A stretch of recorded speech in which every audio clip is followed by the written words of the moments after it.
ఆ గ్రహాలు astrology sir. ఇక్కడ మనం నమ్మాల్సిందే అస్ట్రాలజీ. అంతే సార్. తర్వాత దేవుడి కన్నా దయ్యాలను చూసారా? What I'm trying to say, the bad spirit, black magic, witchcraft, ఇది బాగా పవర్ చేస్తుంది సార్. ఇది చాలా పనిచేస్తుంది. మీరు నమ్ముతారండి? నేను నమ్ముతాను సార్. నాకు జరిగింది. ఇవన్నీ జరగడంతోనే మన గ్రహాలు వీక్ అన్నప్పుడు అది పనిచేస్తాయి. గ్రహాలు వీక్ అయినప్పుడు పనిచేస్తాయి. ఇప్పుడు అవి మామూలుగా చేసేవాళ్ళు చేస్తారు సార్. వృత్తిలో పైకి రాకుండా, ఆరోగ్యంలో పైకి రాకుండా, డబ్బు పైకి రాకూడదని, ఇలా శత్రువులు ఎక్కువ చేస్తారు. మనకి జలసుకున్నారు, అది జరుగుతాయి. అది దాని పని జరిగి అది రన్నింగ్లో ఉంటుంది.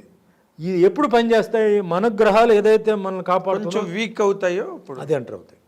ఓకే. అప్పుడు దాన్ని మనం అది కరెక్ట్గా చెప్పేవాళ్ళు ఉండాలి. దానికి కావాల్సిన అంటే ఈ యాంగిల్లో కూడా మీరు అప్పుడు చూపించాం. ఓకే, జరిగింది, చేశారు.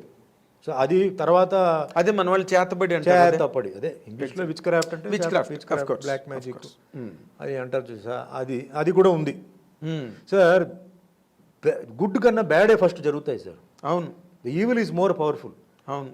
బట్ ఇక్కడ ద గాడ్ ఏంటంటే will give relief and will last వరకు ఇది. బట్ ప్రాసెస్ లేట్ ఇక్కడ. ఎందుకంటే టైం పడుతుంది.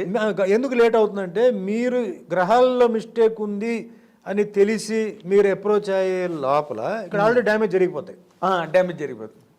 సో అది ఏం చేయలేరు. డ్యామేజ్ జరిగింది మళ్ళీ మన రివర్స్ వెళ్ళలేము కదా. అవునండి. సో అక్కడి నుంచి treatment, it's like an accident sir.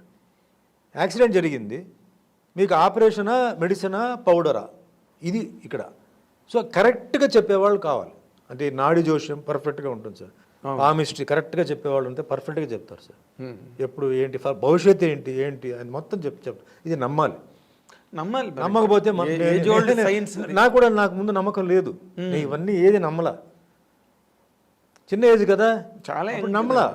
తర్వాత నమ్మాల్సి వచ్చింది. ఇప్పుడు నమ్ముతున్నాను నేను. కానీ పర్ఫెక్ట్గా చెప్పేవాళ్ళు ఉండాలి, కానీ తప్పుగా. అవునండి, పిచ్చిగా చెప్పేవాళ్ళు లేదు. కరెక్ట్గా చెప్పాలి. ఇప్పుడు మా ఏరియాలో అంతా ఏంటంటే ఈ షెల్స్ చూసారా, సీ షెల్స్, అది గవ్వల ఏదో అంటారు. గవ్వలు పెట్టి ఒక ప్లేట్లో పెట్టి గవ్వల శాస్త్రం ప్రశ్న అడిగితే వాళ్ళు ఇలా లాగుతారండి. వాటిలో ఎన్ని ఉల్టా పడింది, ఎన్ని స్ట్రైట్ గా, దాన్ని బట్టి ఒకటి చెప్తారు. అది కూడా కరెక్ట్గా వస్తాయి. ఓకే. అంటే డిఫరెంట్ వేస్ అండి. మన ఇండియన్ ఎస్ట్రాలజీ వాటిల్లో ఏంటంటే ఇలా చాలా ఉన్నాయి. షేడ్స్ ఉన్నాయి. తర్వాత కొందరి పవర్ ఉంటుంది సార్. అమ్మవారి పవరు, ఆంజనేయ స్వామి పవరు, అదే అమ్మవారి ఉపాసన అంటారు, అవి ఉంటాయి. ఇప్పుడు బాగేశ్వర్ డ్యామ్లో ఇప్పుడు ధీరేందర్ స్వామీజీని ఇప్పుడు చాలా ఫేమస్ ఆయన యంగ్ పర్సన్. ఓకే. ఆయన చాలా హిందూయిజం చాలా చేస్తున్నారు. ఆయనకు శక్తి ఉందండి. నేను వెళ్ళాను, కలిశాను. హనుమాన్ ఇదే అనమాట. ఆయన తాతగారు హనుమాన్ భక్తుడు. ఆయన ఇప్పుడు ఆల్ ఓవర్ నార్త్ చాలా ఫేమస్ అండి. హీరో లాగా ఉంటాడు మనిషి, బట్ హిందూయిజం అది ఉంది. ఆయనకి పవర్స్ ఉన్నాయి, చెప్తాడండి. ఓకే. మీరు వెళ్ళాను కలిసారు అనుకోండి, మీ పేరు అడుగుతాడు. ఆయన పేపర్లో ఏదో రాస్తాడు. ఇప్పుడు చెప్పండి మీరు ఎందుకు వచ్చారని అడుగుతాడు. సార్ నేను దీనికోసం వచ్చాను. అప్పుడు పేపర్ చూపిస్తాడు సార్. ఆల్రెడీ మీరు ఎందుకోసం వచ్చారని ఆయన రాసి ఉంటుంది. అబ్బా, ఇట్లా కొందరు ఉంటారు మహిమలు, కొందరు పవర్ ఉన్నవాళ్ళు. వాళ్ళని అప్రోచ్ అవ్వాలి.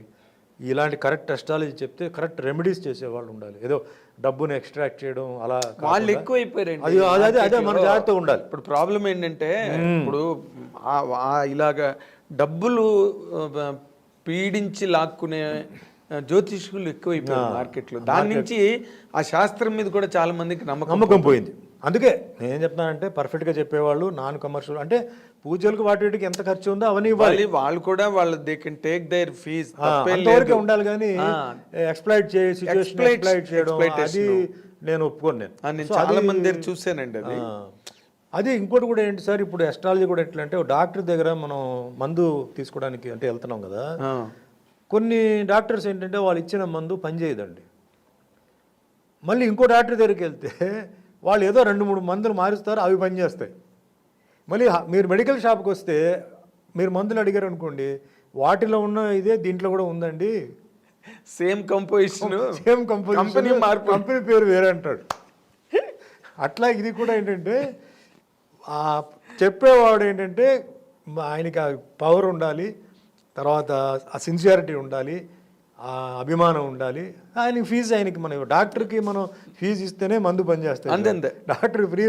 నేను ఎప్పుడు డాక్టర్ దగ్గర మ్యాక్సిమం నేను డబ్బులు ఏదో ఒకటి పెడతాను, ఎందుకంటే ఫ్రీ వద్దు సార్, అది మీ వృత్తి. అవును, మనకి ఫలం ఉంటుంది. నాకు అభిమానంతో చేస్తున్నారు, కానీ ఇది ఎవరికైనా ఉపయోగపడుతుందని చెప్పేసి నేను 500 రూపాయలు నేను పెడతాను. అవును, అది తప్పు అని చెప్తాను. అట్లా ఇది కూడా ఏంటంటే వాళ్ళ వృత్తి కాబట్టి అది ఇవ్వాలి. బట్ వాళ్ళ అభిమానం సిన్సియర్గా చేసి వాళ్ళు చేస్తే డెఫినెట్లీ క్లూజ్ రావచ్చు.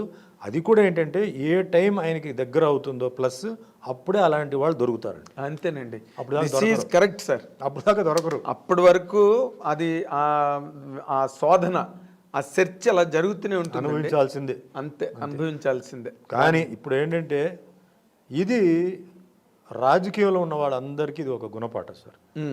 ఓవర్ కాన్ఫిడెన్స్, నాకు పవర్ ఉంది, నాకు డబ్బు ఉంది, నాకు చాలామంది అడ్వైజర్స్, తెలివితేటలు ఉన్నాయి, నాకు తెలివితేటలు చాలా ఉన్నాయి అని చాలామంది ఉంటారు చూసారా. విర్రవేగడం వేస్ట్. ఇది ప్రూఫ్. ఇది ప్రూఫ్. సరే, సుమన్ అయితే అప్పుడు పొలిటికల్ వాడు కాదు, సుమన్కి అప్పుడు సపోర్ట్ లేదు, సుమన్కి ఏదో జరిగింది, అది వేరు. ఇప్పుడు దీనికి ఏంటి సమాధానం చెప్తారు చెప్పండి. సుమన్ అసలు గట్టిగా మాట్లాడితే మన కొలిక్యువల్ టర్మ్స్లో చెప్పాలంటే బచ్చా 100%. అంతే కదా సార్. మీకు 100% ఏజెన్గా ఎంత అసలు మీకున్న తర్వాత మీకు తెలుసు అప్పుడు సుమన్ అలాంటి వాటికి చేయాల్సిన అవసరం లేదు.